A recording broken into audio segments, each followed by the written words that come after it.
Hello and welcome to Talking Wrestling with Pondwater Dave. My name is Justin Davis, and as always, we're joined by the First Lady of the Arn Anderson Fan Club, Miss Amy Vaughn, and the man who counted Ric Flair's last match, Mr. Pondwater Dave himself. What's going on, guys? Dave, who do we have with us this week? Oh, tonight we're super excited. We have a man on tonight that I've had the pleasure of being in the ring with for over 18 years. He's a two-time NWA North American champion. If I tried to list off all of his accomplishments, we'd be out of time for the night. On October 21st, 2016, he reached the pinnacle in our sport, became NWA World Heavyweight Champion. You can catch him on NWA Power, cracking heads and doing commentary. Please welcome to the show tonight, Mr. Tim Storm. Thank you, guys. I appreciate you having me. It's an honor and a pleasure to get to talk to you. It's an honor to have you on here. Well, I look at this. I look at we're all on the same team. We're all trying to get the same, get to the same place. So, thank you guys for taking the time. Well, thank you, Tim. I want to start off with you. I guess I'm going to put the cart in front of the horse. We've had some exciting news come out about the NWA, and sounds like to me you're fixing to be a network commentator. I will be as surprised as ever. I don't have a lot of details. I never do. It's kind of like, and Dave, like you said, we've known each other a long time. I kind of show up if I'm scheduled to wrestle, I show up and I don't ask a lot of questions until I get there. We've heard for a while that the potential was there. But Billy's really kind of close to the vest on a lot of this stuff, as he should be. From the very beginning, he's been, he wants to always keep kind of, I don't want to say set low expectations, but keep the expectations low so that you can exceed whatever it is you actually come up with. So, yeah, we'll see. I'm excited. I don't know how or if my role will change. I don't know that I don't think it will, but I'll roll with the punches and call it in the ring when we get there, I guess. Well, I'm incredibly biased, but you're tremendous behind the mic. Thank you. I'm glad to see you get to do that, but I'm still glad that they still put you in the ring too. Yeah, I don't know how much ring time I'll get, and I'm hesitant to go into a lot of detail, but I understand. It's okay. It's just, I really went almost a year without a televised match because I was doing commentary. Right. And it's been, I appreciate you saying I'm good at it. I guess it just comes from, you guys know I'm a school teacher, so I'm used to talking, and I've wrestled for almost 30 years. So put those two together and I'm comfortable and I'm fairly knowledgeable. And when they put me in there, I had no idea, how it was going to go. I'm very fortunate to get to work with good people. And Joe Galley is so amazing and such a professional that I guess weekend before last, I officiated his wedding. And, I was telling everybody that, he steers the ship and he makes it really easy. As far as wrestling, we'll see. On the last pay-per-view I had, I don't know how to phrase it, an alarming potential injury that was bad enough that they we were live and cut the camera away, and I went about my I hate that it happened. It's not the way I planned it. It's scary. Well, I had a rematch against Jax Dane, who I beat for the world title a long time ago. And, wrestling, my line was wrestling is not ballet. You never know what's going to happen. And I don't know, I'm good. I wrestle every weekend. I wonder if they're hesitant about putting somebody almost 60 years old that was basically laid in the middle of the ring and couldn't move for a couple of 5 or 6 minutes. I don't know if I'll get another opportunity. If I do, I hope I do, but I also wouldn't be surprised if I don't. So, well, okay, commentary is it doesn't hurt. Well, I tell everybody that as a referee, I get to be out there three to six times a night. So as commentators, you're out there the whole night. So Oh man, it's like I said, commentary is way less painful than wrestling. I'm not gonna say it's a front row seat to some of the best wrestling in the world, in my opinion. But I'd always rather be in the ring. So still, So- even now. I have a couple questions just from the little bit that you've already told us. I did not know you were a school teacher. What do you teach? I'm in my 15th year. I taught 5 years of science. I teach 8th graders, and I'm in my 10th year of teaching U.S. history. So You know what? Middle school needs a teacher like you. I could tell. Like that needs to be. I bet they're very good in your class. they are actually. I bet so. I think that my strength as a teacher is, I'm a good communicator, but my classroom management is pretty good. So I don't. No. Yeah, well, that's they know. I don't talk about it much, but with them because I want to keep them focused on what they're doing. I haven't said this publicly, but I'm pretty sure that I think I'm just about done with teaching. So I think I don't know what that means. I don't know what I want to be when I grow up, but I'm pretty sure this will be my last year teaching. We'll just see how it goes. I got 22 years left, Tim. Save me. I don't know. We'll see. We'll see what happens. Well, he's got this look that he gets in his eyes, and if he ever has to give his kids that look in the class, they've had a bad day. I don't think my kids are nearly as intimidated by me as Tim's kids are in his classroom. Right. Do you like walk in with the belt and be like, no. "Do you see this?" Oh, I tell people, yeah, that's it right there. That's pretty close. I tell people all the time I work heel as a teacher, so it seems to be more effective. I think you may have already said it, but you were talking about being a commentator, and you said that you get to watch some of the greatest, wrestling matches. You're like front row for that. Yeah.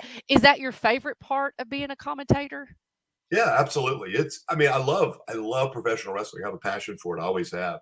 I don't think anything will ever replace the feeling of being in the ring. I just don't think that's possible. And I'm very deliberate on my social media posts. Every time I have an opportunity, I always say, I'm blessed to still have an opportunity to be able to do what I love to do. And I'm very, very aware, especially after the injury it was just a stinger, and I knew what it was at the time, so I wasn't that terrified. But I know every match potentially could be my last match, and I don't have. Dave knows I've been saying this for almost 15 years, but I can't have a ton of time left. He said it, and then he became the NWA World Heavyweight Champion. That's absolutely true. Yeah, I stopped wrestling at 40 because I wanted to kind of dedicate myself to the job I had at the time, and was saying then I don't know how many matches I have left. So, almost 20 years later, I'm still going. So. Well, we'll see. I wrestled this last weekend. Got to be around some of my favorite people. James Beard is my travel partner a lot. I've tagged with the same guy, APOC, for 20 years. Rodney and Jazz, help. We all kind of agent matches and help, not really book the show, but help produce things. And just to be around all those people, it's just so much fun. So, but nothing replaces the ring. It just doesn't, and I don't think it ever will. I bet. Can you? Oh, go ahead. I'm sorry. No, go ahead, Amy. No, I was just going to say, you talked about being in the ring, and that's kind of like your first love.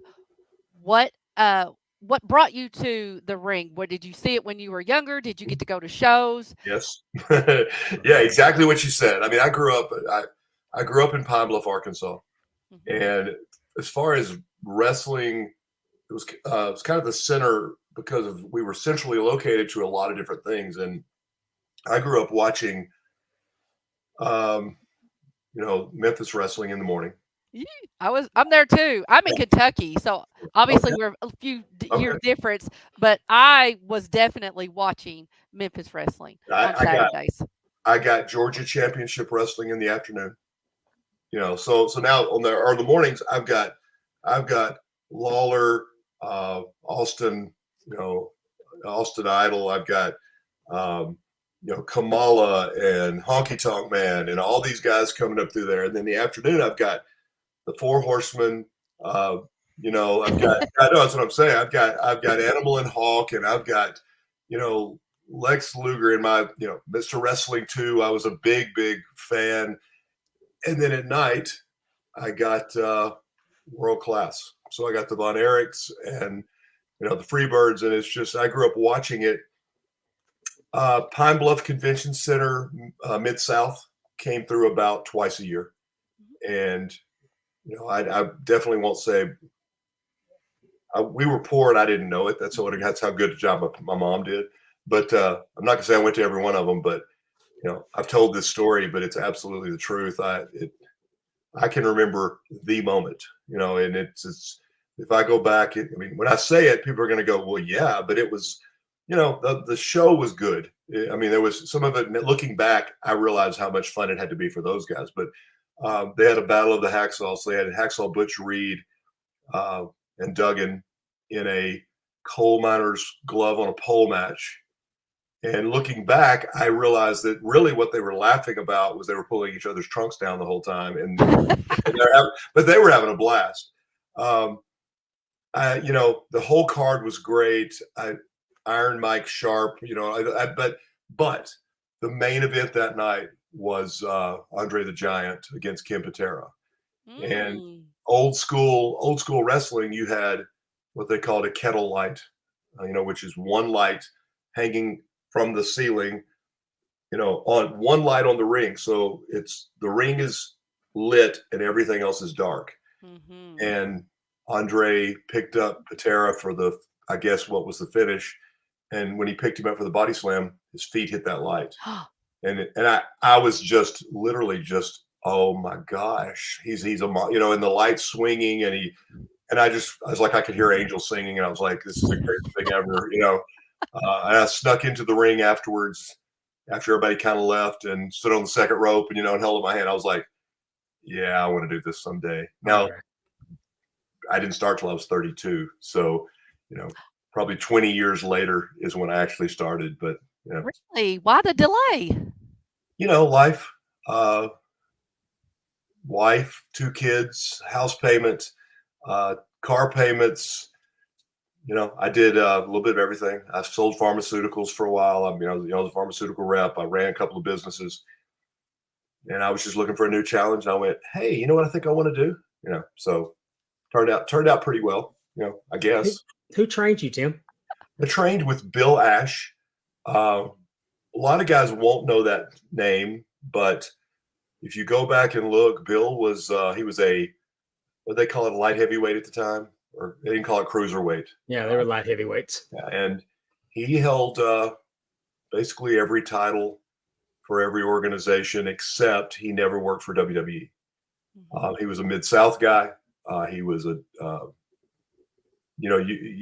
other day somebody sent me, oh, you know what?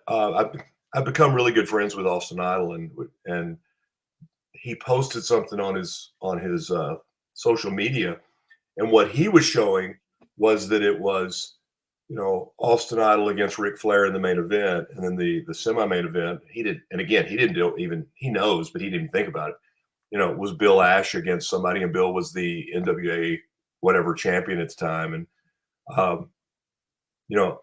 met him when he was old, which is hilarious because I'm way older than that now. And he was a little short, pot-bellied, balding guy with glasses, old school as you can get as far as training, and gave me a really, really solid psychology base. Everything he did was real.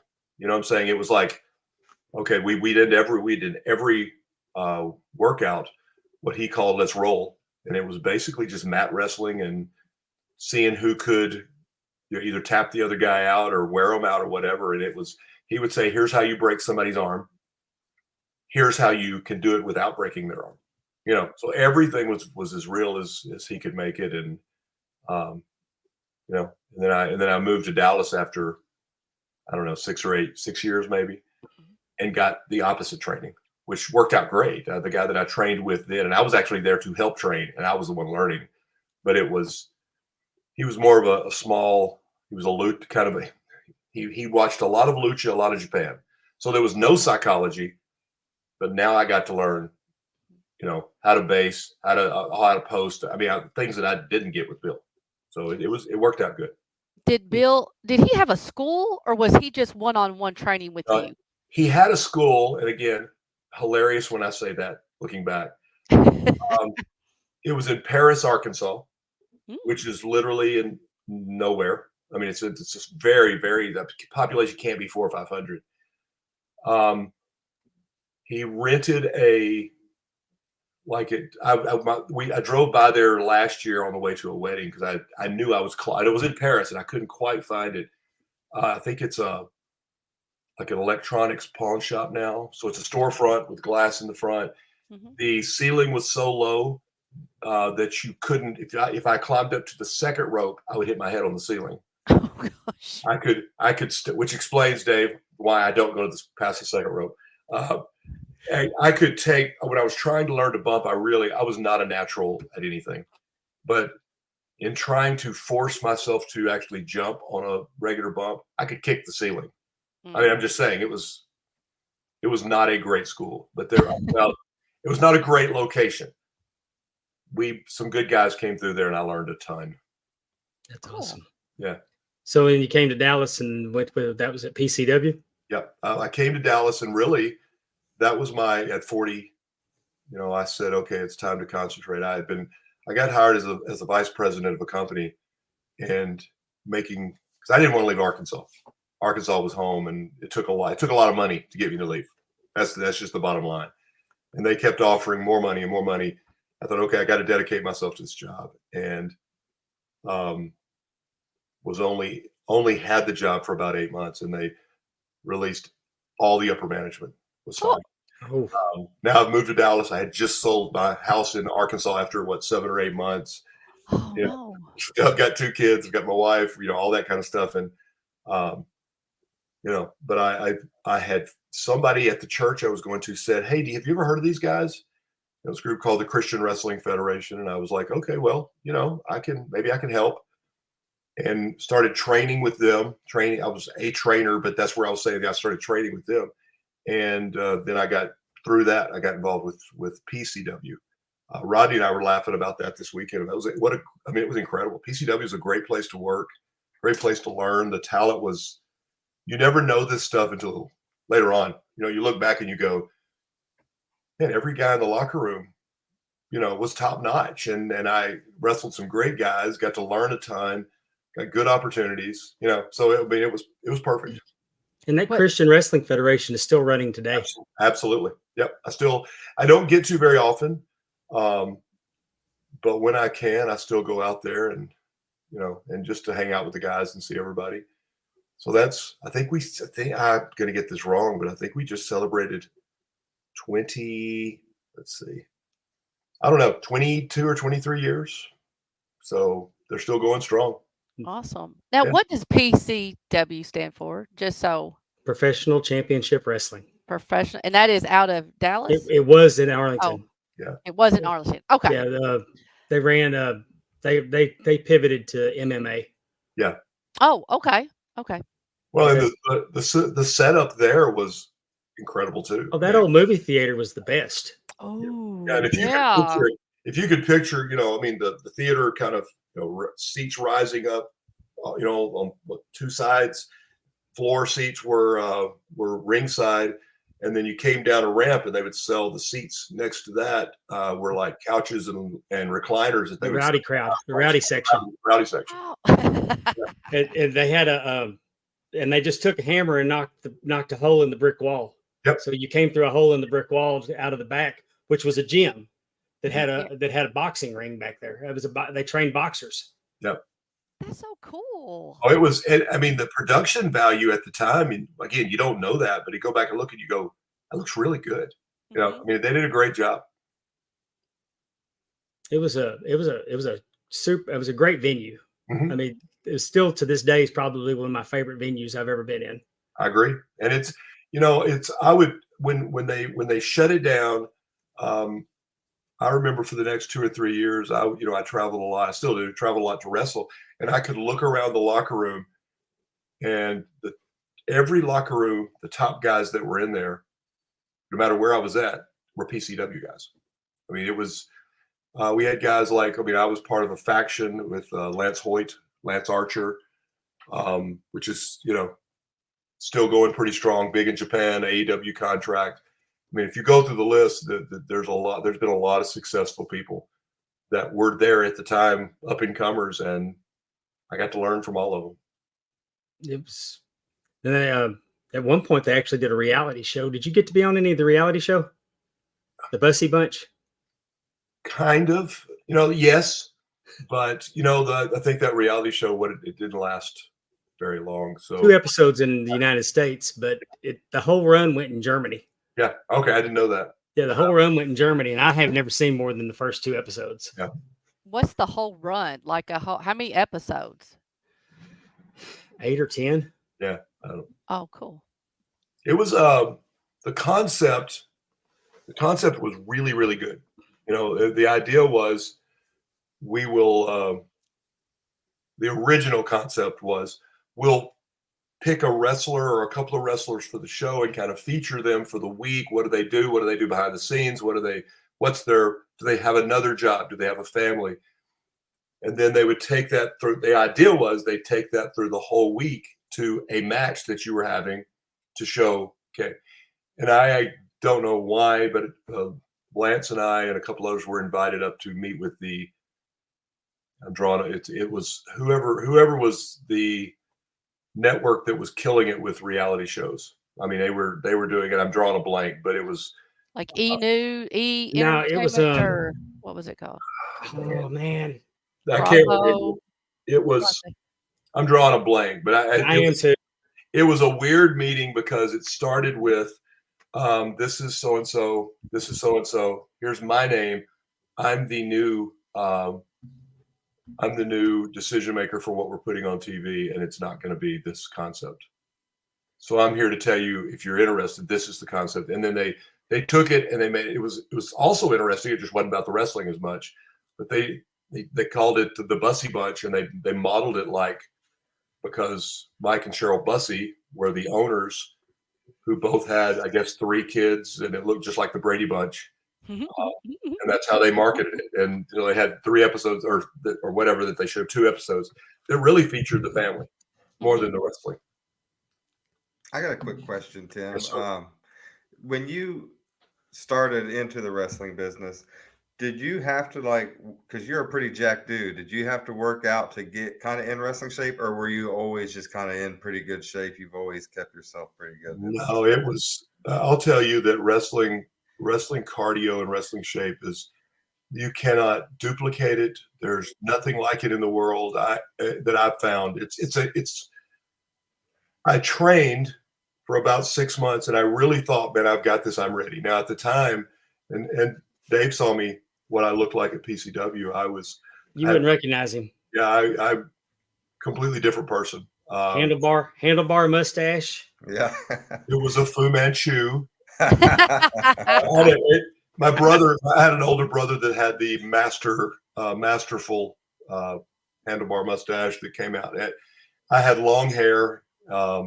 Everybody said, and now in retrospect, that the way I wore it looks like a mullet, which I find slightly offensive, but that wasn't the design. But I was also about 300 pounds. I was a defensive lineman in college, kind of more like a defensive end, and completely different. And I got to a point. Still, I'm laughing now because I was probably 43, 44, and I remember thinking, I either need to get in shape or I need to get out of the business, because my knees were killing me. My back always hurt. I couldn't move well in the ring. So I had convinced myself that low carb didn't work anymore for me. And that's the only thing that ever worked. Truthfully, what had happened was I just wasn't really dieting because I like to eat, So I remember the very first match I had, Bill let us go work he rented the ring to a church actually, and we had a tag match, which looking back couldn't have been. I mean, it's a tag match. I couldn't have done much, but I remember like the finish was kind of I was fighting on the outside. Somebody hit me in my first match, but hit me with a chair, and I'm literally like selling, and I'm crawling toward the back, but I'm really crawling. And I got to the back, and I said, I don't understand. I have never been this tired before in my life. How did nobody tell me how difficult this was going to be? And I mean, you can't. The only thing I've found that's close is running like stadium stairs. Mm-hmm. It's the only thing that's even come close to it. It's a different kind of cardio. I used to grab the trash can and pull it over to the corner be close before every practice. Yep. I knew it was going to happen. Well, and people watch and they go, how can it be that? But it's accelerate, explosive, work really hard. But even like going down on the mat and taking somebody down or being taken down, they're laying on you, their body. There's nothing like it. And we were talking about it this last weekend. I mean, I had a little 8-minute fun match, but I had also, because of the injury, I've had to like slowly kind of work my way back in. And I was worried.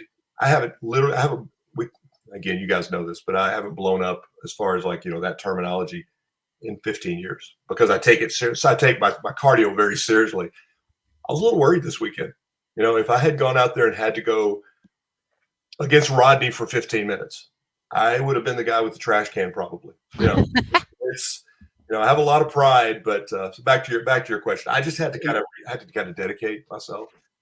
And this sounds so cliche-ish, but it's a lifestyle change. I mean, I go to the gym every day. I do cardio every day. I try to eat right. But I'll be 60 in February. And what happens is you end up with the injuries. It's more pain management than anything, Mm-hmm. So what's hurting? How do I go to the gym and work around that? Because you have to do it if you're going to, my joke is I have to look like a wrestler because I can't do what I used to do in the ring. Right. So I tell all people all the time, I get paid from the curtain to the ring. I have to look like I'm I'm a real professional wrestler and former champion because I can still do stuff. I can still go, but nothing like I could even 5 years ago. He's chiseled. He's tanned. I'm tan. I mean, tan. He's what I would look like if I would exercise and eat less. You are so right, Dave. Oh, there's my boys. And when you get in the ring with him and APOC, especially 18 years ago, with Tim weighing 300 and APOC weighing 300, it was intimidating being in there with those guys. Oh my, I bet. That's APOC. That's Bam Bam in the blue. But APOC and I have tagged now for over 20 years off and on.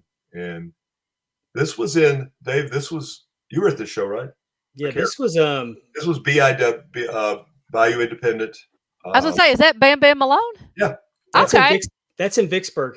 Yep. I was at Vicksburg, not at your match, but I've been to Vicksburg for a BIW match. Well, and this was a 6-man tag, and on the other side was Angel Camacho, and I mean there had to have been 1,000 pounds on the other side. There you go. There's Angel. Yeah. So I'm surprised. Legitimate 460. Yeah, I'm surprised the ring held up with the 6 of us in there. It was big boy. APOC and Camacho got up on the top rope and teased a superplex just to screw with Josh about breaking his ring. Because they hit the superplex a couple of years ago and broke the ring. Yeah, so there was some meat. There was some meat in that match for sure. I can imagine. Jeremiah's lost a lot of weight, but he used to be a pretty big boy too. Yeah. But Go ahead. No. I think I wore those trunks right there because we're in what are we? October is what is it? Is it breast cancer awareness? Yeah, breast cancer. Yeah, I've got the little breast cancer. Okay, I think I wore those this weekend and went. Yeah, I've got my diet. I got to clean up that diet thing. It's not where it was even 4 months ago. So I was going to say, did you know? Speaking of Mr. Angel. Pondwater Dave is going to get chopped by Angel. Yes. He's It's like, did you lose a bet? Well, yes. No, no, he here's didn't. the deal. Yes. We were going to do the one chip challenge if we got to 200 subscribers. Okay. And then that kid passed away doing the one chip challenge. So it'd be really disrespectful to his family to have pursued that. Okay. So the next best thing to eating an entirely too hot pepper is getting Angel to chop me for 200. It's a one chop. It's a one chop The challenge. one Yeah. chop challenge. That's right. Yeah. And honestly, people loved me and Justin. And so they didn't want us to have injury, but Understandable. when we, when we suggested Dave get injured, everybody just like, we got it just like that. I So love what- how you say people love Justin and I. Dot. It's a one chop challenge, but Camacho, if you want to slip in two, you can go ahead and do that. too. Oh, That's goodness. I bet You don't Dave want- goes down in half. He Yeah, comes you out don't on. want- you don't want that. I've been there. You don't want that. That's no fun. I watched No. Tim chop Professor and I saw the man's soul leave his body. It's like one of those cartoons, like the Looney Tunes. They do that.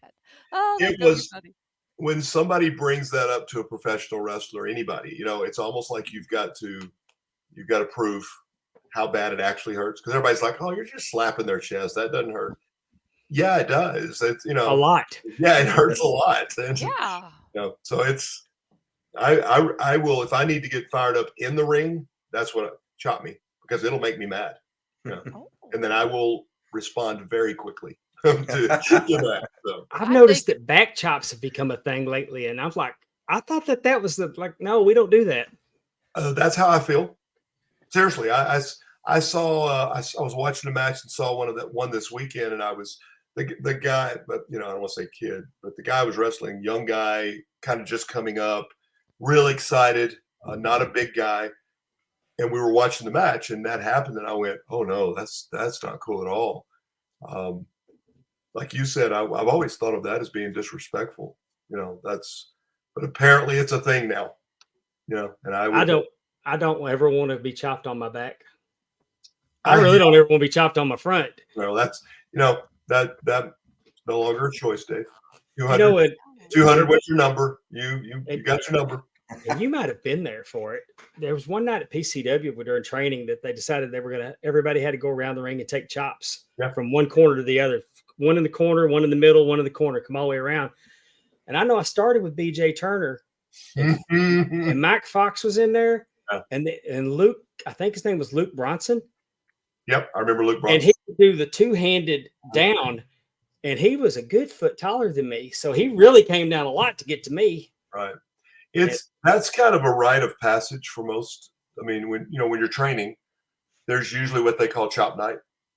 And depending on how much you're liked or disliked, as a trainee, I've seen one person quit. I mean, quit wrestling because his chest was bleeding and there was no letting up. And but if that's the weird thing, if somebody gets you right, it can only take one. And I mean, I use what's called a shooter's chop, so it's over the top, it's one hand, and it sounds like a shotgun going off, and it hurts. And that's what I tell guys. You can chop me, but just know when it comes back around, because it's like a back chop. I've only had a few guys do that. I'm not going to name any names because I'm still holding a grudge. They're not alive anymore. Oh, well, still hold a grudge, that's for sure. But chop me in the back, that's fine. But just know, we're not getting out of the ring before I get mine back. Just know it's going to happen. There's nothing, and it's almost, if you're a professional, you expect it. If you take that shot, if somebody doesn't give it back, then you lose respect too. So, Tim, let me ask you about in 2011 they had a tournament, and I can't pronounce the German word, but it basically crowned an indie world champion, and you defeated I can't say Kagas. And you became the indie world champion. What was all that? I mean, I remember it was an incredible looking belt too. Who chopped me in the back? by the way. Did he? The monster, the Tokyo Monster, Kaigas. Can I stand up for a second? Sure, go ahead. See if I can do this without everything falling. Oh, he's got it.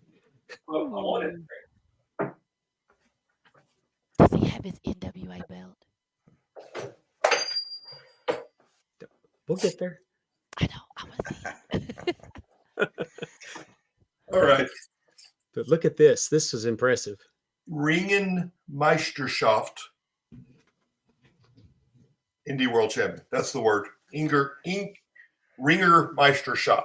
So I think it was literally a German word for wrestling. But yeah, it's beautiful. It was legitimately the independent world championship at the time. That's what they were trying. That's what they were trying to make. Trying to go for. Johnny Mantell put on the tournament, and it was an incredibly unique. I can't even know, but incredibly unique concept that nobody's ever done, as far as I know. It was. They brought in judges, and for me, as an old school wrestler, some of the biggest names that influenced my childhood. Obviously, Harley Race, Jake Roberts, Buck Robley, Iceman King Parsons. The list went on forever of guys, and they would assign. They had one ring. It was at German Fest, German Belt. That's what the name is. And you basically started at 10 in the morning, and we went until almost midnight the first night. And it was at some points, because there were no seating, it was a beautiful day. And at some point there were thousands around the ring. And at some points there was 60. It was a constant people walking and stopping. Here's the concept. Was it down going towards by Waco, down like in west where the German community is, or? It's the other way. Oh. And I'll think of the name of it here in a little bit, but it's like you're going toward Oklahoma from Dallas north, and you take a left and go out, and they have the German Fest, and there's a big German community there also. My cousin actually taught there, and I should be able to remember the name, and I can't. But picture the NCAA March Madness bracket. Okay, so the original idea was they wanted 300 of the top independent wrestlers in the world. They didn't get anywhere near that. They got 100 and something. It's a lot, though. It was a lot. And there was some good, but there was a lot of really talented people there. But you had your first match, and there were 4 categories, 4 judges. They rated you 1 through 100. And then it didn't matter if you won the match or not. They gave you your rating, and that decided if you advanced into the tournament. So every match, you like Chavo Guerrero Sr., all the Guerreros were there, like as agents helping, but they would say, who's who, because they didn't know a lot of guys, but you just had to advance through the tournament. We showed up Sunday morning, and it went from a beautiful 80-degree day to pouring rain and about 38 degrees. And the ring was outside. They moved the ring underneath a covered place, but it was still outside. Oh. It was freezing. Texas. Yeah, it is. Yeah, if you don't like the weather, just wait, because it's bipolar. It's going to change. But and we just kept going. And I didn't enter the tournament, which is kind of strange. I'm old school, and there was an entry fee, and I kept telling Johnny, I don't pay to wrestle. That's just not the way I was brought into the business. And he called me about a week or 2 out before it started. And he said, well, and actually, you'll know him, Dave. He's from Louisiana, but Cedric Crane had planned on wrestling and had a shoulder injury. Said Cedric of Hollywood, yes, big chiseled, just monster. Beast in the ring. but he had an injury and had to drop out. And he had a sponsor that was paying for it. He said, if you want that sponsor. Oh, And I went, well, Johnny, I think I'm booked. I think I wrestle for Killer Tim Brooks that weekend. I think he's got a show. And he goes, no, Killers is the next weekend. And I went, okay, I guess I'm in. And I remember getting, as it advanced, I got to the quarterfinals, and I remember thinking, and again, you would huddle up. I didn't totally unprepared. Didn't know it was going to be almost snowing. I had a blanket in the back of my car that had dog hair all over it, and I had a hoodie, and I would sit there and just shake, pouring rain, and they would go, okay, you're up. And I would like put my hand out, I'd take my jacket off, throw the blanket down, reach my hand in the rain and like wait to get myself going, go take the match. And then you couldn't get out of there fast enough because you were freezing. And it came down. I remember thinking, quarterfinals, I can't lose at this point. I'm done more than that. I wasn't even entering the tournament. I want to say I'm drawing, man, and see that's how people get feelings hurt. The guy who runs Harley Race's school, he wrestles as Race, but it was Harley's. He was wrestling as Harley's son, and I were in the quarterfinals, and it came down to Cahagas and I. And because it's a scoring thing, the finalist, we had a colored anklet, like just a piece of you'd go into a whatever, and they clip it on. So we had a color, red or blue or whatever, and the judges were rating it as the match was going. We were told 15 minutes. Both of you come up with a finish. We will signal the ref who's winning, and then you hit your finish. And Cahagas, thank you. There you go. Leland Race. Yep, that's it. We went. Couldn't tell you. I know we were killing each other because he'd spent the whole weekend making guys look great. He's super talented. We don't get along great, but he's super talented. It's just that's wrestling, personality clashes, sometimes. But we were beating the crap out of each other, and it was not trying to make the other guy look better. It was I'm taking over, and then the other guy would reverse it and take over. And I remember I was at a point where I was like, I don't even care anymore. Just get me out of the ring. It's cold. I'm dying. We're killing each other. And what I found out later was everybody scored us 50s. Everybody gave us perfect scores all the way through. And they didn't have a winner because we were all getting perfect scores. And part of that, I think, was a fear that they were worried about a Texas guy winning because they didn't want to make it look biased because it was a Texas, tournament. Right. And they went to the representative for Noah, who was there from Japan, and they went to Harley.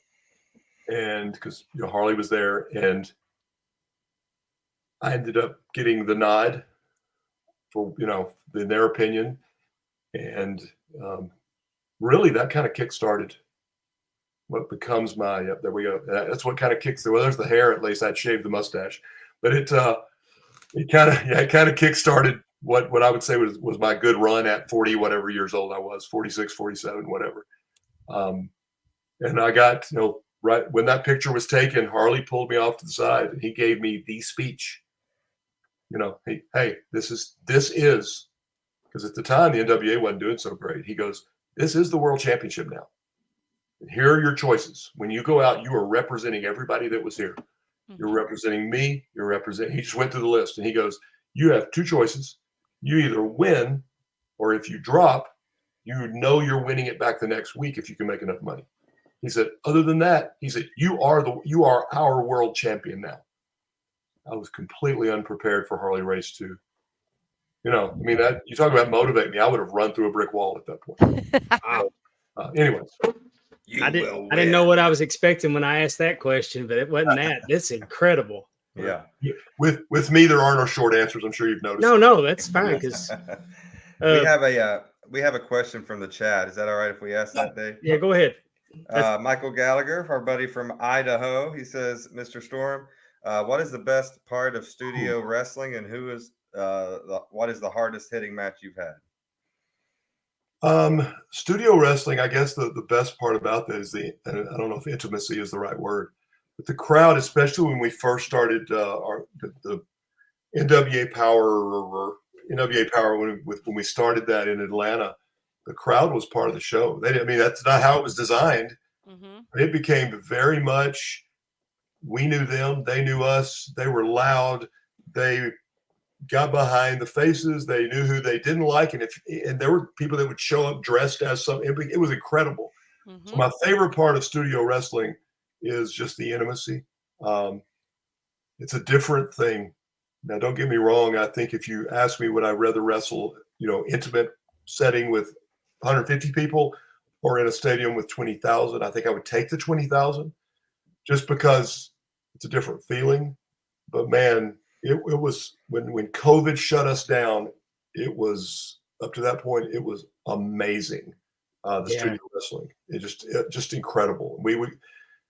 I walked into that arena the very first time, and again, Amy, you said you kind of grew up with this, but it was Memphis, it was Atlanta,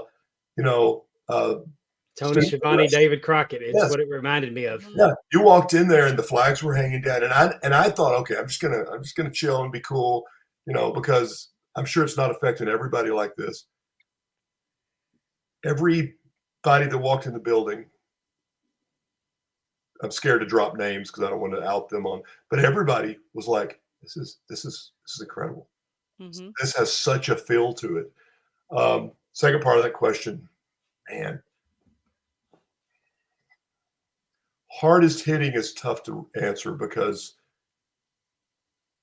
Dave, you can tell me if I'm wrong. APOC and I have a reputation of working pretty snug. Okay. We don't think we do, by the way, and that's a legitimate.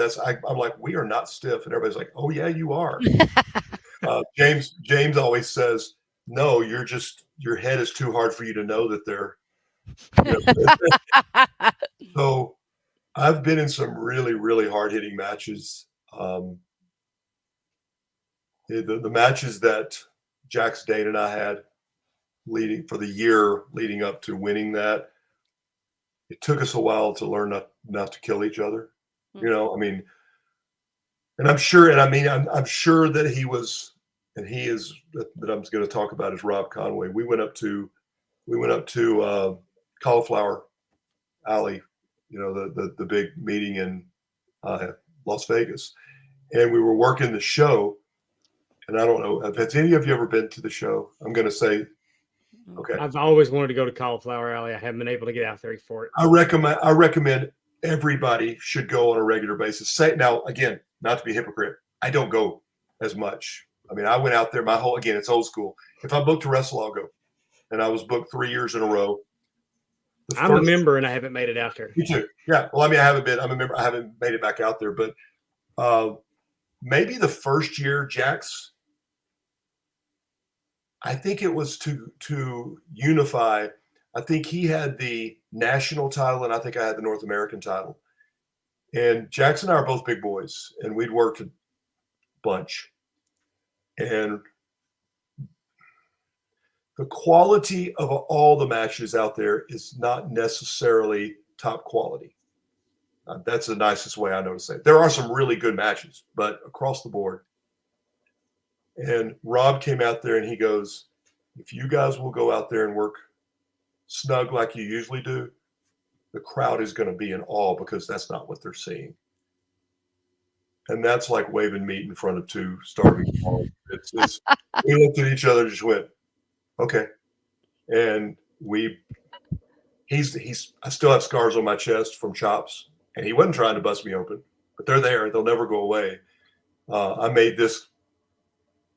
It's almost embarrassing because I cut one of the best promos I've ever cut going into the pay-per-view match with Jax, and I called him out and I wanted Godzilla, and because of the injury, I think the match lasted a minute before they called it because I couldn't continue. Yeah, there's Jax, and I'm there doing commentary. But the best I could do the next night on pay-per-view was, yeah, well, that didn't work out like I planned. But it's, again, that's just part of the match. But I've never kicked somebody as hard as I could in the face before, and it came right after Jax split my chest open with one chop, and that's probably that series of matches, and it took us a while to learn, you know what, we can probably get the same results and not kill each other. So I've been in a lot of hard-hitting matches, but that's got to be one. That's got to be at the top somewhere. Did you wrestle Vordell? Dozens of times. I think I refereed you in Vordell once. Of Of course, every time I've refereed for Vordell, I felt like bombs were being thrown, especially with him and Rodney. Well, there are certain guys that going into it, and maybe it's just me, but like Vordell, Ray Rowe, whatever his gimmick is in WWE now, He's one of the Viking Raiders. I don't remember what they call him. There's a big list, but the less hairy one. Yes. Shane Taylor. There are certain guys that Trevor Murdoch, going into the ring. For me, if I don't in my mind, if I don't turn the crank and get geared up, I'm going to get run over. Mm-hmm. So Vordell's one of those guys that if I'm not ready to go, I'm gonna get beat up pretty good. So that means I have to bring it just as hard. And I'm blessed with some natural size. I'm bigger than most of those guys.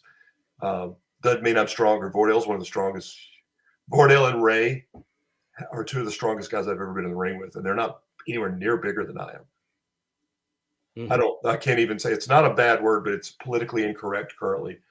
But they have unnatural, so I won't say it, but they have unnatural strength. And I mean, it's just what they're born with. So maybe it is natural, but it's unbelievable how strong those guys are. I tried to stop Vordell from giving me a belly to back suplex on a stage during a Falls Count Anywhere match. And I'm already a sandbagger because I don't like the ball. Everything I could do to stop him, and I couldn't stop him.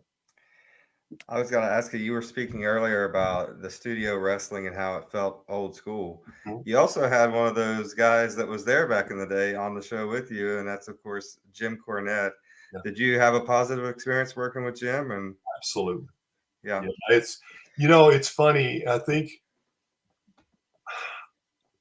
maybe it's my age, or maybe it's my size, or my look, or attitude. I don't know, but for some reason, old school guys, they just let me in pretty quick, and they think they know me. And I don't mean that negatively. It's like, I grew up watching Dusty and Magnum, and Magnum was at NWA 70 5 years ago, and he goes, it's been a long time since I've seen you. I know I've never. I mean, he's a legend, but those guys, I guess it's like I said, they just think I'm one of them.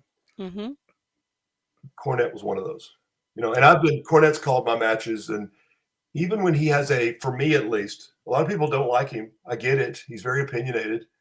I don't agree with all his opinions, but I don't care because that's not what I'm listening for, right? I mean, the bottom line is he loves professional wrestling, as it was. He is passionate. Like I'm passionate about wrestling. I can't fault a guy for that or a girl for that. You know what I'm saying? But every interaction I've had with him, even if he gave me some feedback, something I could do better, has been incredible. Mm-hmm. I mean, I wrestled Jax no, I didn't. I wrestled Moose in a casino in Mississippi, and Jax did a run-in at the end, and I cut a promo, and Corny met me at the curtain when I came through and said 2 things. Never, and he told me what, and just like he did it in 2 sentences, and I was like, wow, that's absolutely right. Mm-hmm. Of course it's right. It's Jim Cornette. He's been doing this for 100 years. You know what I'm saying? So even when he's given me, input that wasn't necessarily because I did something great, it's always been the way he presents it. Yes, sir. Thank you. Mm-hmm. And I've never done that again. Well, right. The wrestling business has changed so much, and I don't mean this as an insult to anybody currently working when I say this, But Tim, you could take you and put you on any show in the 80s and you belong there. I mean, you look at you could hold your own against any of those guys. So I could see how the guys that live that life would think they know you, because you look like you could have been at 605 on the Superstation. Or you could have been in the ring with Terry Gordy and would have been very believable. Yeah. Well, and I got the pleasure of wrestling him late in his career. You know, we wasn't the same Terry Gordy. It was after the wreck. And I mean, but you know, whatever happened. But when I had the world title and we were building up for Nick and I. Matter of fact, it was the first interaction Nick and I had. I got dressed and I was in the back, and I think I won it at 53 or 54, and I held it for about a year and a half. So I've got the title, so I'm maybe 56. And one of the guys came up to me. I was getting dressed and kind of stretching, and he goes, "If everybody your age in the 80s and 90s, if everybody's like you, none of us belonged in the business." He said, "I couldn't exist." And to what you're saying, Dave, there are a lot of people who obviously wrestling's changed, right? Obviously, but it is a more of a athletic. I don't want to say acrobatic, because to me that's not a good word, but it's very athletic, and it's very high flying and exciting wrestling. Again, it's I think Dr. Tom told me one time, he goes, it's like ice cream. I'm going to tell you what my favorite flavor is. So I'm going to tell you how I would do it. Doesn't mean it's the only way or the right way. I mean, there's wrestling out there. You can find any style you want. And I think there's absolutely a place for those guys. But in the 80s and 90s, you might have had one match on the card that did 1/10 of what the guys are doing in every match now. It's just a different world. It's like flavors of ice cream. Nothing wrong with it if that's your flavor. It's not my flavor, maybe because I can't do it. I can't do any of that stuff. So anyway, yeah, I agree with you, man. Well, I've got one more thing I want to ask you about, and I saved it for last. Talk to us about winning the NWA World Heavyweight title. Now, I know, me and you are the same age, so I don't know if it's nostalgic, but the NWA was a huge part of my childhood. Yeah. So I get really upset with people when they say that those three letters don't mean what they used to. Bring it over. But they still do to me. And I was telling them earlier, when we were kids, what was the biggest cupcake snack cake company when we were kids? Hostess. Yeah. Hostess. Yeah. But in 2011, Hostess went away. Like overnight, they were gone, out of business. Yep. And then a man named Evan Metropolis, who brought Pabst Blue Ribbon back, bought the brand out of bankruptcy. And he completely changed the way that was distributed. Instead of having route men and putting it in convenience stores, it was going through bulk, being distributed to grocery stores, to your Family Dollars, Dollar Generals, and so supermarkets. It was a completely different business model. Right.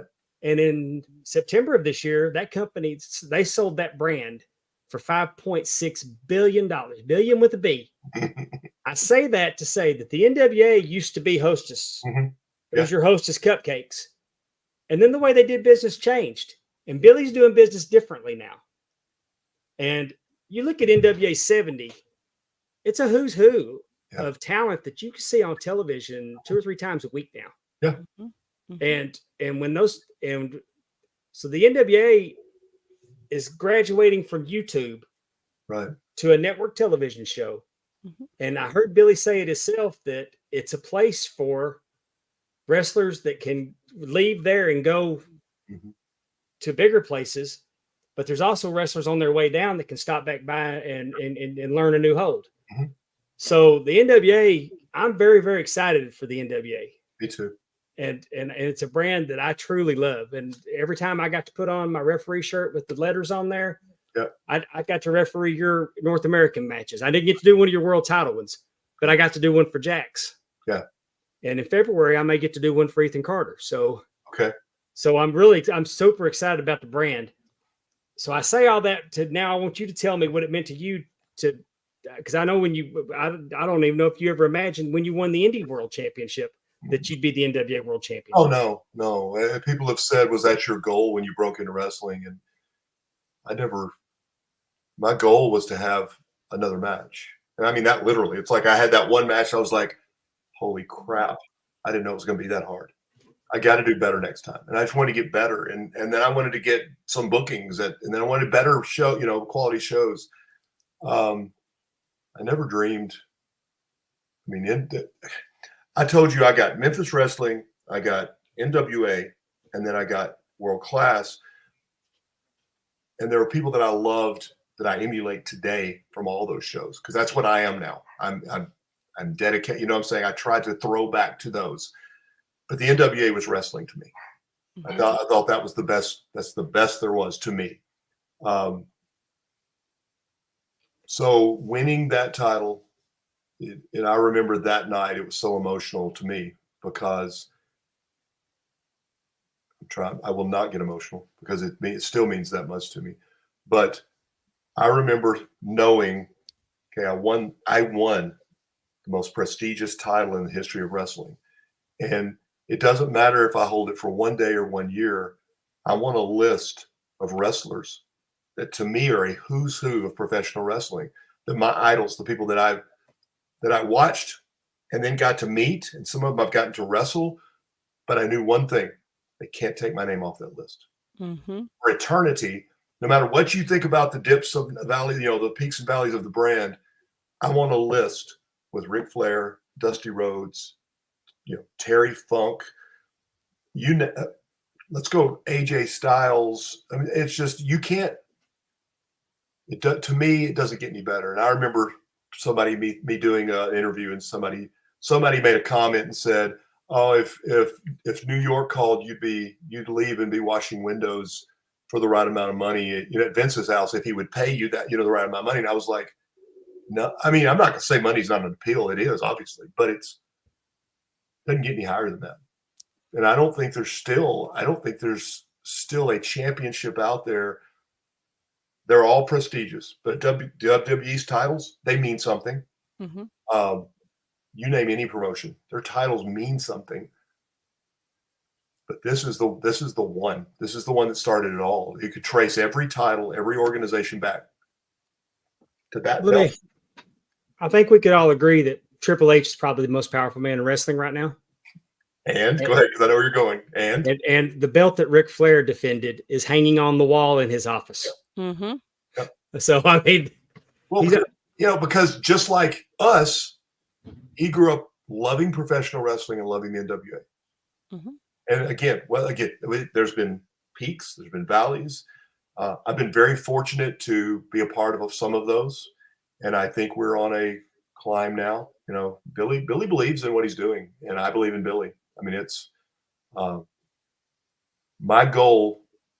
My very first NWA belt that I won was the Robert Langland had Texoma Pro, NWA Texoma Pro, and he had an Oklahoma franchise and he had a Texas franchise, and they were right there on the border. And I won the NWA Oklahoma Heavyweight Championship, and I thought, this has got to be the best thing I've ever done. And it was an outdoor show in front of, I think, a biker club, and I was like, this is the greatest thing ever. I got to win an NWA belt. And then Robert James, Bruce Tharp, Jax, who I wrestled 6 or 8 times, and he beat me every time before I finally beat him. Rob Conway, all those guys had something to do with me winning. And it's still, would I go somewhere for $1 billion? Probably, but there is no, I said it on several promos when I was the world champion. This is my mountaintop.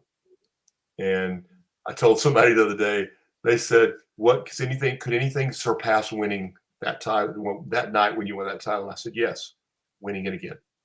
Mm-hmm.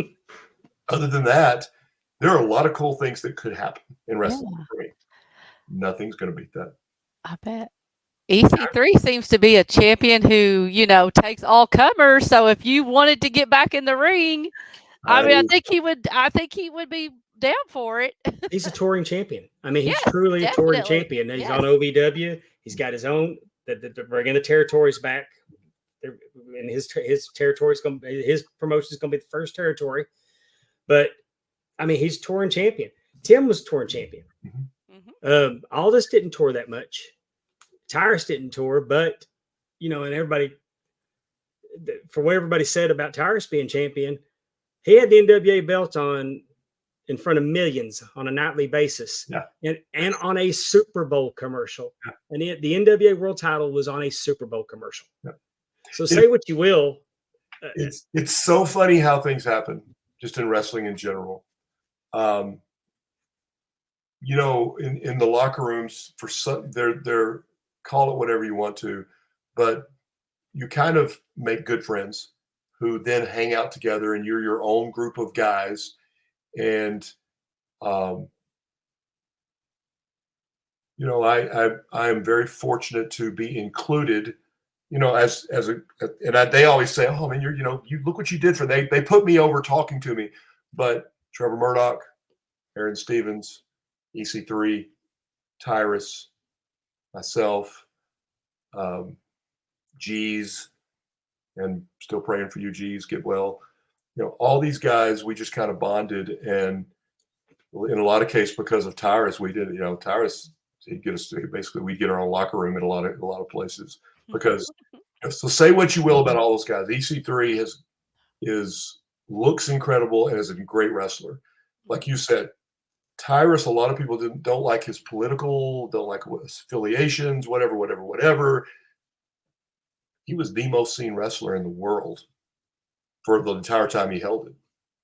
You may not like him, but for what his goal was to bring that title back to prominence. My goal before I won that NWA Oklahoma, which meant nothing to anybody but me, probably, anything I can do to bring the NWA back to some prominence, whatever that is, that's what I want to do. And now I never projected I'm going to be doing commentary. I thought I was going to be wrestling, but you just named some great guys who care about the business, who are the minds in that room. Unbelievable. You start talking wrestling with those guys.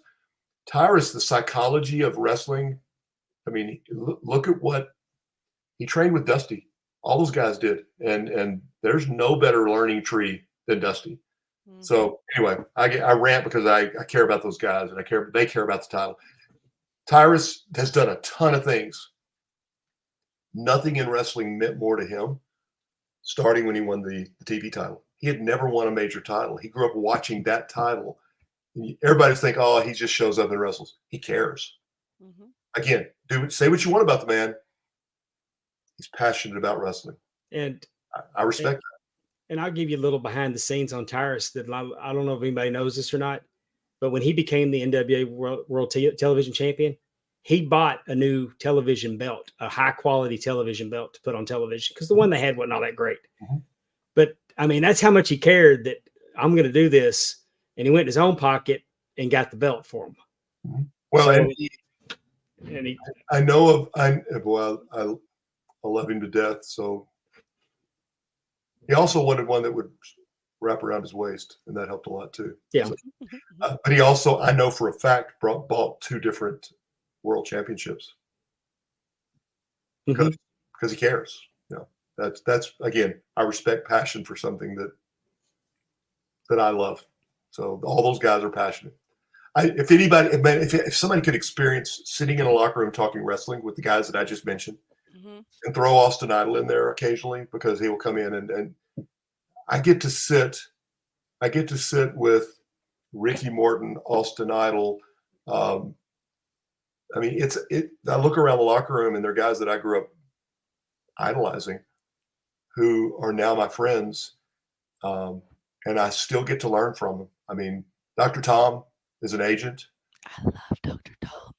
He's phenomenal, but I get to sit and I get to listen, and then you go Homicide, who, I mean, is an agent. It's just amazing. I sit there and I don't say a word. I have my notebook and I take notes and I listen and I'm just teach me. Anyway, I tell everybody all the time, Tim, that one of the best shows that I ever worked, the promoter ran out and nobody got paid. But Akbar was there. Akbar's the only one. Akbar, no, this was back in Garland, Texas. Okay. I remember. I know exactly. I wasn't there, but I know who you're going to say. Go ahead. And Akbar's the only one that got paid because he got paid before he showed up. But what I'm saying is that just sitting there listening to Akbar talk all night long, Yep. You can't pay for that. I mean, that was. And that's one of the things that has changed in wrestling. And I know you guys probably get ready. I mean, I know we've done an hour and 10 minutes, but one of the things that guys traveled together, they got in a car and they drove 800 miles and then they wrestled and they drove 500. I mean, you got to sit and you got to instant feedback on your matches. And I've had the opportunity to, like, for a long time, my travel partners, Lance Hoyt was one of them. And you talk about getting instant. I was the champion for Matt Riviera's TSW. TCW, Traditional Championship Wrestling. And we would get in the car and I could get instant feedback from a 6'7" monster on, okay, you're the champion. Why'd you do this? Mm-hmm. James Beard booked, refereed. Boy, you're going to make me rant. Literally wrote the book of wrestling in Japan. Literally. They asked him to write the American word as they trained guys, they would learn the American word. He literally wrote the book in Japan. He booked it at the Sportatorium. Instant feedback. You mentioned Ak. Matt had him manage APOC and I. So we traveled with Ak for 3 or 4 months. And I still quote Ak, especially as I get older. You know, he told me one time, he goes, you know, and I don't want to, I won't do justice, but Storm, because apparently every wrestler talks that way. But he said, there's only 2 ways out of this business. You either die or they stop booking you, because we will do it forever. Mm-hmm. Another one that a lot of guys don't appreciate is Matt Bourne. I got to travel with Matt for about a year. Yes, had his issues, but I got to sit in the car for over a year and listen to a guy who was on WrestleMania, 3? I mean, you can't do that. And the guys today just don't get that opportunity. It's one of the reasons why the business has changed. So it's, I'm sorry, I rant, but you brought up Akbar, but there, back up there. That's Akbar. And I didn't realize this, by the way, at the top. You can barely see it, but I didn't realize when he took the picture and I started selling it that he was flipping everybody the bird. But anyway, I love Ak. Respect Ak. I miss him all the time. I mean, it's just, wrestling is so amazing. I just don't want it to go away. It makes me sad. Like I wrestled this weekend. At some point it's going to end, and I'll still be involved in the business, but I can't replace the ring. Just, it doesn't happen. So anyway. I can't thank you enough for your time tonight. I wasn't planning on keeping you this long, but I could keep you another hour, or so. We could go all night because I enjoy talking to you. I appreciate your time so much, Tim. Oh, man, I appreciate you guys. Thanks for having me on. And you saw when we start talking wrestling, it's my passion, and there are no short answers with me. So I love the business. And you guys love the business too, or you wouldn't be doing this, and I appreciate that. So thank you so much for having me. And if there's anything you ever want to come on, you got something going on, you want to promote, you've got an open invitation. You're welcome here anytime. I appreciate it. Thank you, guys. It was an honor, Tim. Thank you so much. Yes. Thank you so much for coming on. Love you, Tim. Love you guys. Love you too, Dave. Tell Take care. Your wife will say hello, okay? She's the producer. She's hearing all this. Okay. I love her too. So, all right. Thank you, guys. Thank you, Tim. All right. Good night. Good night. Good night. Well, how about that, everybody? I love him. What's not to love? Exactly. He's almost like, if you didn't know, like, he's a wrestler and an NWA World Champion. Like, he is just like us. Like, the excitement about wrestling, and just, I mean. Well, let's ride the wave on what he just. Let's ride the wave on what he just said. First, I want to shout out the group chat. I'm sorry, y'all. I was giving Tim my undivided attention because I mean he had me captivated, y'all. T Yeah. Weave, Kolof's out there. Allison Faye with a new T-shirt idea that I'm going to do probably tomorrow. Andrew Hermes, Coach Keith, Bobby K5, Willie Buck. Willie, Yes. we appreciate you so much, Willie. Domino Chris kind of cracked on us, but Amy, but hell, we love Amy too. Michael Gallagher with a great question. Thank y'all for riding with us. And you heard Tim talk about James Beard writing the book in Japan. And that's something we will talk about because next week for our birthday show, we've been doing this a year. Time flies when you're having fun. But next week on this show, legendary referee. Thank you, Mark. I appreciate that. Thank you for being here. James Beard's going to be here, y'all. James Beard refereed at the Sportatorium. James Beard has been, he's done it all. And he's also starring in the Iron Claw movie. So that'll be fun. For our birthday show, be with us Thursday, November 2nd. We're going to pivot to Thursday next week. But that's going to be our birthday show. You don't want to miss it. It's only fitting that we have a referee on the birthday show. Exactly. And, Isn't that crazy to think November's next week? I know. I mean, this year is just, I mean, I just think I guess as I get older, time just flies. I want to show y'all something because I got it back because we're going to upgrade the leather on it. Uh-oh. This belt is what we use. What is used at my granddaughter's softball team. Yes. When they do something good, they let them parade around with it, taking pictures. It's real popular with the girls. And if you need a belt, Big Time Belts can hook you up. Big Time Belts made this belt. Big Time Belts made that belt that I'm holding right there. This is a girl's softball belt, and I'm feeling like a badass right now. But what I'm telling you, I wanted to show y'all the belt. Big Time Belts has a sale going on until the end of October. You can get a belt just like that for $230 if you order in October. Go over to Facebook, Big Time Belts, join the group. If you got a dream, like PCW Mid-Carolina there, like the Pennsylvania Grand Champion, promotions all over the country are using Big Time Belts. The Bayou Independent Women's Champion, the AWA Tag Team Champions. Big Time Belts has got you covered. Get a belt for your fantasy football team.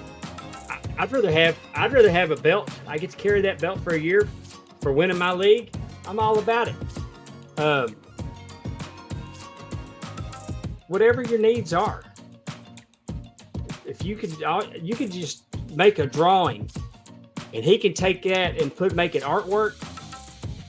Cut out. He'll take zinc, put it on leather,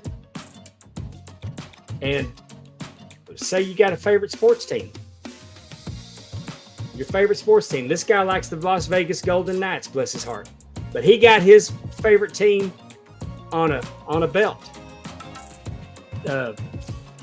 Like I said, through the end of October, $230 will get you 4mm zinc etched belt.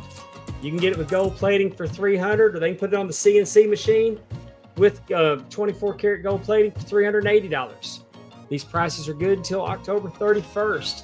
And I would like to thank Big Time Belts for sponsoring our podcast. Big Time Belts on Facebook.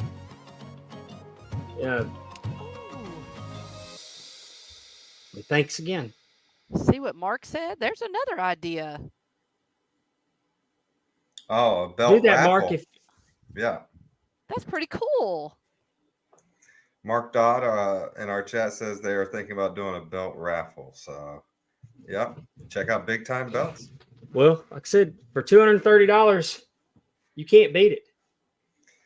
I mean, it'd be a bargain at $330. Mhm. I mean, it's a bargain for $5. That's the same quality belts that are used on promotions all over the country.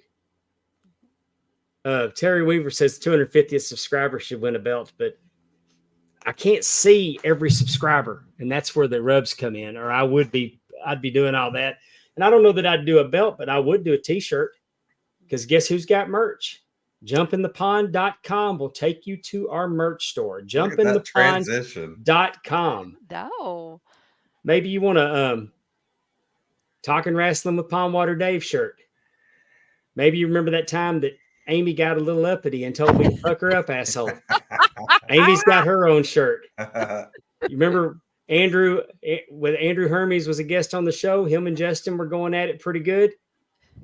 And they come up with their hashtag straight. Not completely straight. We got hats. We got hoodies. We've got fleece blankets. We got onesies for the baby. Pondwater Pawpaw approved. Yeah, put Fido in there. It's fixing to get cold. Let your dog represent.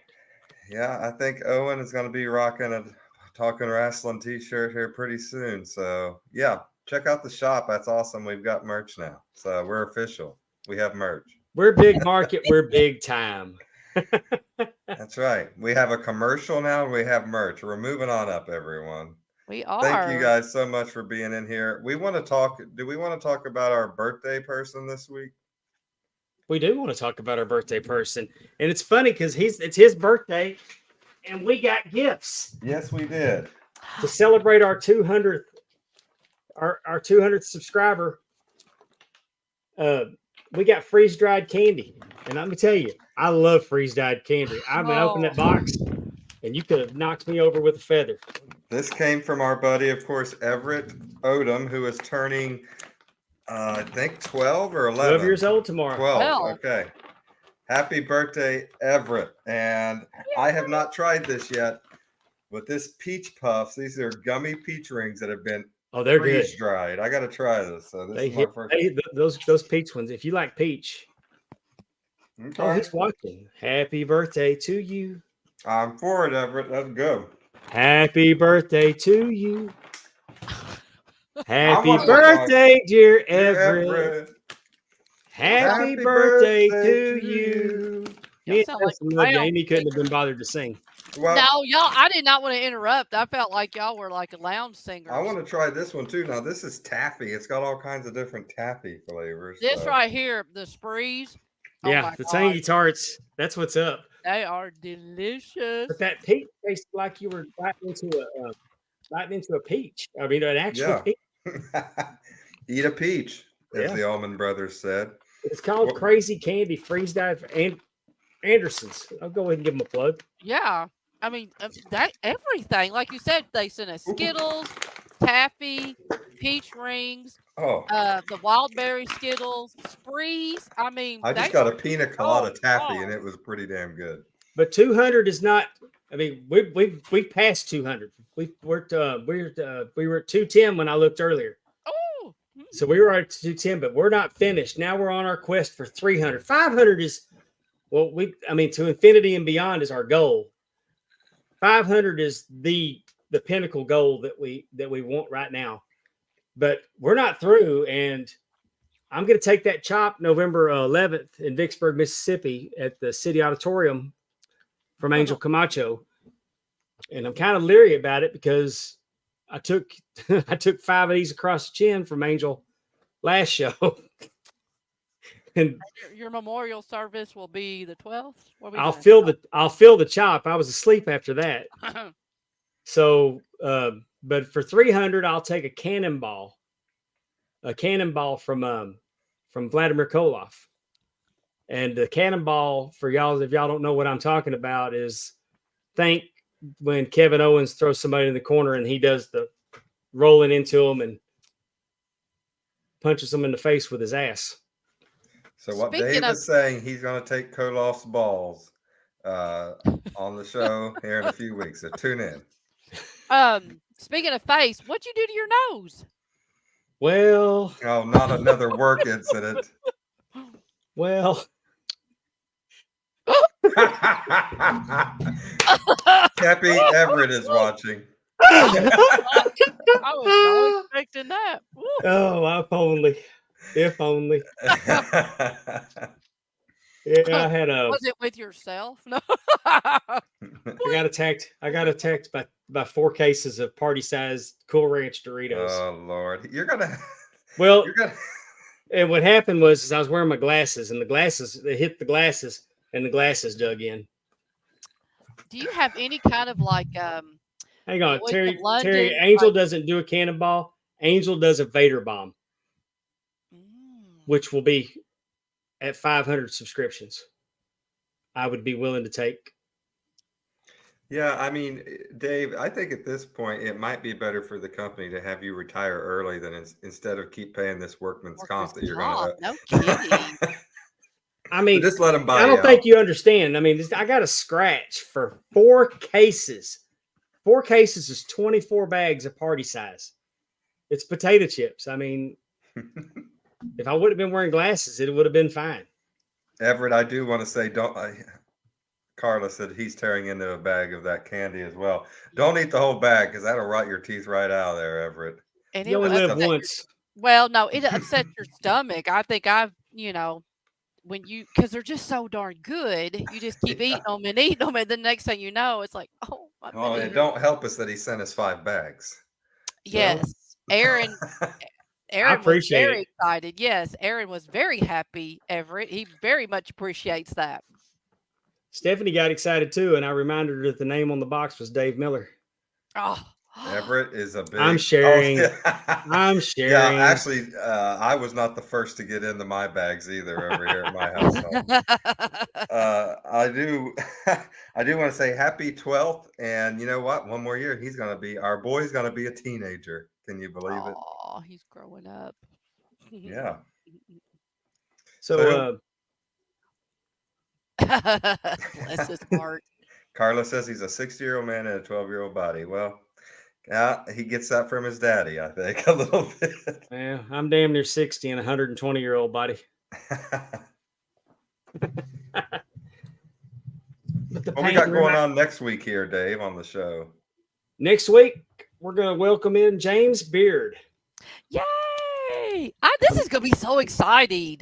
Well, All right. yeah, because Tim gave us things to ask him about that I didn't even have on my radar. Well, I mean, just the fact that he's in the movie, like, to me, like, that is, like, you could have a whole episode about just talking about the Iron Claw movie. But like you said, we have all these other little tidbits that we're going to get to talk to him about. The only thing I hate about it is I wish we could see the movie before we had him on, so we could actually. Well, you know, I mean, it's okay. We know it's like the Titanic. We know the end. Well, he's playing himself, and I believe he's playing himself in the movie. Yeah. So, but no, when we invited him to come on, I didn't even realize he was in the movie. Mm-hmm. So, I mean, we got to mention it, which I'd love to. But I'm also excited because, I mean, I always enjoy being around referees that are better than me. Yeah. So I'm hoping to come out. I'll come out of next week's episode and learn something. I love being on shows with him. The only bad thing about is when he comes to a show is that he gets to referee Tim and I don't. But I don't blame him, you know. Yeah. I mean, I don't blame him, and he definitely, you know, he makes every show that he's part of better. I kept trying to watch him through the curtain at the last Arkansas show, but I couldn't see. Everybody was blocking every little place that you could have peeked through, and I didn't. And then when I did finally get to look through, I think Angel asked me a question about one of the wrestlers, and I said, "Angel, I was watching referee." Yeah. So definitely join us next week. It's our big 1-year anniversary of Talking Wrestling with Pondwater Dave. We're excited for that. It's been a fun year. It's flew by, I feel like. The show has changed a little bit over the year.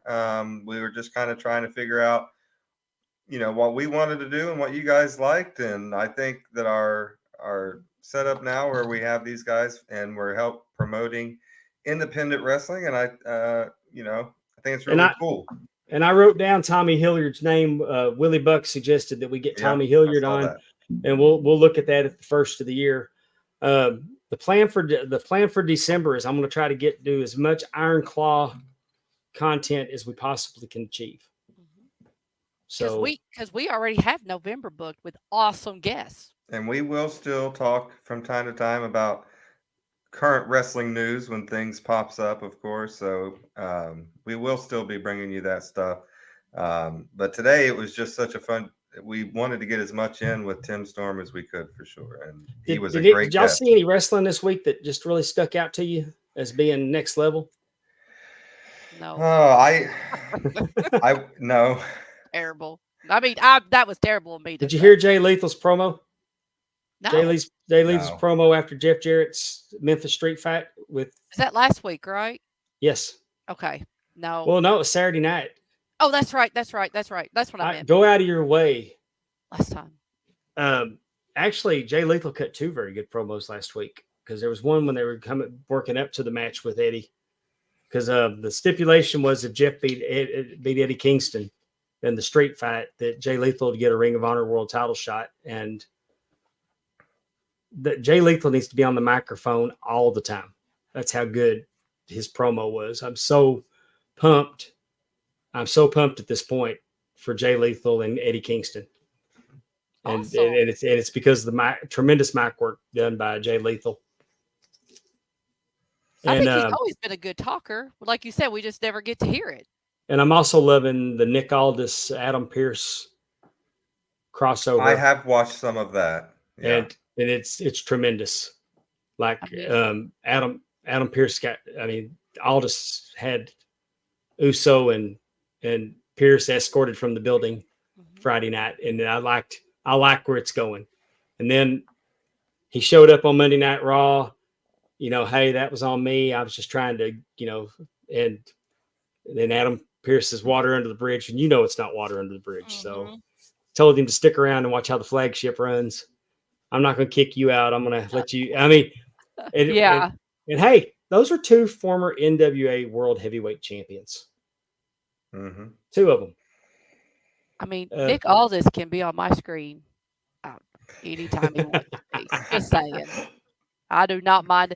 He is so, hey, his tie game is extremely strong. His suit game completely is just, Amy can have Nick Aldis, and I will take Jey Uso, and we'll be happily ever after. It'll be fine. Okay. Deal. Deal. Well, I am. And I'm not taking anybody because I don't need another any more skin knocked off my nose. You know what though? Just to say real quickly, OVW had their pay-per-view over the weekend, and I forgot the name of it, but it was good. I mean, they're selling out. I mean, that wrestler show is definitely helped promoted that in that area, but they put on really good shows. I mean, even what Mr. Tim Storm was talking about, the studio show, it's not necessarily a studio show, but when I went up there, I mean, you're right there. I mean, like it's some of the people that were in the documentary that is a year old at this point were there Thursday night. I recognize them. So again, having that same audience, the ones that are participating, I mean, it's a great time to be a wrestling fan, y'all. It is. I want to have a beer with that old lady that goes to all the shows.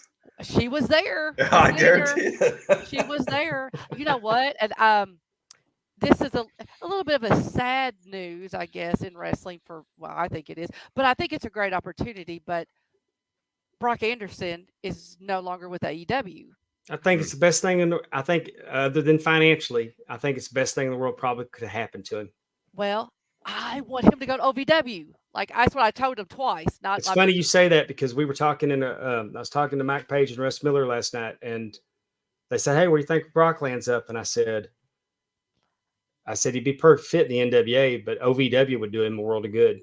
Yes, and then, I mean, I try to tell him, like, "Hey, Kentucky, it's a nice state, it'd be," you know, you Yes. just but, Our I buddy will Terry be Weaver is And correct. Old hey, I ladies are the don't, best and I'm wrestling not, fans. I'm not advocating that Brock should not be with AEW. I'm just saying, Yeah. I think for where he's positioned in AEW, I think if he gets the opportunity to go to an NWA, to an OVW, to an MLW, to TNA, TNA's back, baby. Mm-hmm. yeah, but you know what? His dad, my bestie, Arn, he always says, "Reps," like, that's Right. what you And that's what need. I'm talking about is, Yes, and those are the things Yeah. that and again, I'm being very selfish because I would love to be like, every Thursday night I see Brock, maybe live, maybe, well, maybe on TV. you heard Tim talking about all the producers that Mhm. are behind the scenes in NWA. Yeah. You can't. So, I And mean, it's just, NWA comes to Nashville, right? So I could do both. Both. I still think OVW. I think that would be really fun to see him there with those and different personalities on a weekly show. I really think he could do some great things there. And it'd and be good for him too. I'm sorry. and did you see who was on Collision the other night? Hollywood. Yes, I did. Oh, yeah, she was. You know, it's funny. You heard she was going to get a look at NXT, and then she was on. I think it was Collision. Uh-huh. Yes, you are right. Yes. And Hollywood, Haley J. that's right. He is my bestie, Terry Hollywood. Weaver. So you just need to I stop. love that Hollywood gimmick. She should just come out stroking a belt, Hollywood. Hollywood. Just I mean, she's impressive personality on Speaking I, of wrestlers. Hollywood and Hollywood, Terry Weaver said old ladies are the best wrestling fans for decades, and he's right. And I'll never forget when Hogan on Nitro got into it with that old lady in the front row. That was fantastic. It was fantastic. Exactly. That Go is back fun. in Small World Class. There's an old man sitting on the front row, and sometimes he just wears one of those old one piece jumpers Oh, that yeah? old people that peepaws used to wear. Hmm. And they had him, and he'd yell so much. And one night they had him, and they had the camera on him, and he was yelling, and his teeth popped out. My grandpa delivered gas and not car gas, like gas for your home. Yeah, Uh, yeah. and he wore one of those dark blue, just jumper things that Oh, just buttoned up. Yes, my yes. granddad Miller had one, and he had me one. He had me one tailored up when I was a little kid that I could wear with, so I'd have one just like him. Oh, that's so Yeah. cute. And the sad part about the mention on that old man, he died at the wrestling matches. I remember you saying that. I do remember you He telling us died at that the wrestling story. matches, and I don't think that's a sad story because that's probably how he wanted to go. Probably. Old man, take a look at my life. Yes. Well, we're to the point where I'm singing. Are we ready to go home? What else do we have to cover? I can't I think think we've said it of all. anything. What a We've said great enough. episode. What a great Oh. episode, y'all. And make sure you join us for our birthday bash next Absolutely. week. I'm going to be in my birthday suit, so definitely join us next week. It'll be a blast. Not completely straight. No, Nah. right. I'm not completely lying either. Wait till you see my outfit next week. Well, it's All funny right. when I got that custom referee shirt, and I don't wear it anymore. But if I knew that James was going to be on the card, I just took regular plain stripes. I wouldn't wear it if he was there. Yeah. Remember, All he's right. our guest. No. Hey, I'll tell you a funny story. All right. About I've got an NWA World Belt, and it's autographed by a bunch of champions, a bunch of them. We knew Tim was going to be on the show, so I got Stephanie take the belt to him, so I didn't look like a mark.